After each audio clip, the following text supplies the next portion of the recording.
हाय मित्रों, केम छो? मजामाने? મને એક વ્યક્તિએ ક્વેશ્ચન કર્યો છે કે જ્યારે આરોપીની ધરપકડ થાય છે તો એ પછીની પ્રોસેસ શું હોય છે, એ પછી શું કરવામાં આવે છે, તો જરૂરથી જણાવી દઉં છું. જ્યારે કોઈ આરોપીની ધરપકડ પોલીસ ઇન્સ્પેક્ટર દ્વારા, પોલીસ અધિકારી દ્વારા કરવામાં આવે છે તે પછી તેને લોકઅપમાં રાખવામાં આવે છે અને એ 24 કલાકની અંદર તેને નામદાર કોર્ટમાં, જે તે નામદાર કોર્ટમાં રજૂ કરવામાં આવે છે. અને જો ગુનો એવો હોય કે રિમાન્ડ માંગવાની જરૂર પડે એવી હોય તો રિમાન્ડ માંગવામાં આવે છે અને જો રિમાન્ડ મંજૂર થાય તો એ રિમાન્ડ મંજૂર થયા પછી ઇન્વેસ્ટિગેશન, તપાસ ચાલુ થાય, જેમાં પોલીસ અધિકારી અને આરોપીએ સાથ સહકાર આપવાનો હોય છે. અને રિમાન્ડ ના મંજૂર થાય તો ડાયરેક્ટ તેને સેન્ટ્રલ જેલ મોકલવામાં આવે છે.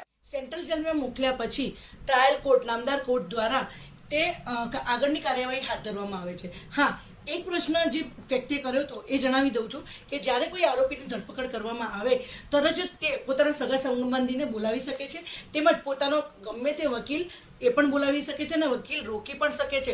જો તમને આવું કરવાની પોલીસ અધિકારી ના પાડે તો તમે તેની પર કાયદેસરની કાર્યવાહી પણ કરી શકો છો. અને હા, નામદાર કોર્ટમાં જ્યારે એમને રજૂ કરવામાં આવે ત્યારે એમનું મેડિકલ પણ કરાવવામાં આવે છે.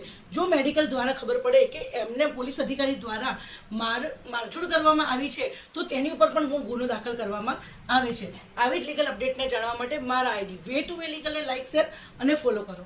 Thank you.